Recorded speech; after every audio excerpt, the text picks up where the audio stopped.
Welcome viewers. আমাদের কাছে প্রচুর কোশ্চেন আসে ইনফ্যাক্ট কাস্টমারদের কাছ থেকে যে ট্রলির কিংবা সুটকেসের নাম্বারটা কিভাবে চেঞ্জ করবে, কম্বিনেশন লকের নাম্বারটা কিভাবে চেঞ্জ করবে, এটা নিয়ে আমরা আজকে একটু আলাপ করবো। হ্যাঁ, আমরা 3 types of lock basically available, most common. এটার উপর বেস করে একটার উপর আমরা ডিসকাস করবো যে আসলে কোনটা কিভাবে চেঞ্জ করে।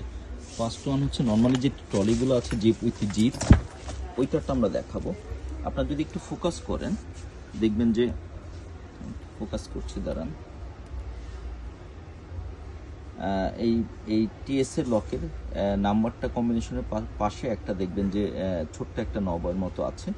যখন আপনি এটা চেঞ্জ করতে চাবেন, মানে আপনার মতো করে নাম্বারটা সেট করবেন, তখন আপনাকে মেকশিওর করা লাগবে যে নাম্বারটা আগে ছিল শুরুতে ওপেন করা, বেসিক্যালি এটা 000-তে থাকে, ওই 000-তে আগে এনে নেওয়া লাগবে।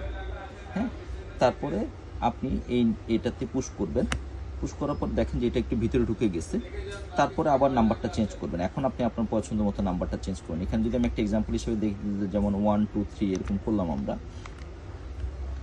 1 2 3 করলাম। 1 2 3 করার পরে এগেইন আপনি যে লকটাতে এখানে পুশ করা লাগবে। পুশ করার পরে দেখেন যে এই নবটা উঠে গেছে। হ্যাঁ, এটা দাবানো ছিল, এটা উঠে গেছে, এখন কিন্তু সেট হয়ে গেছে হচ্ছে 1 2 3-তেই।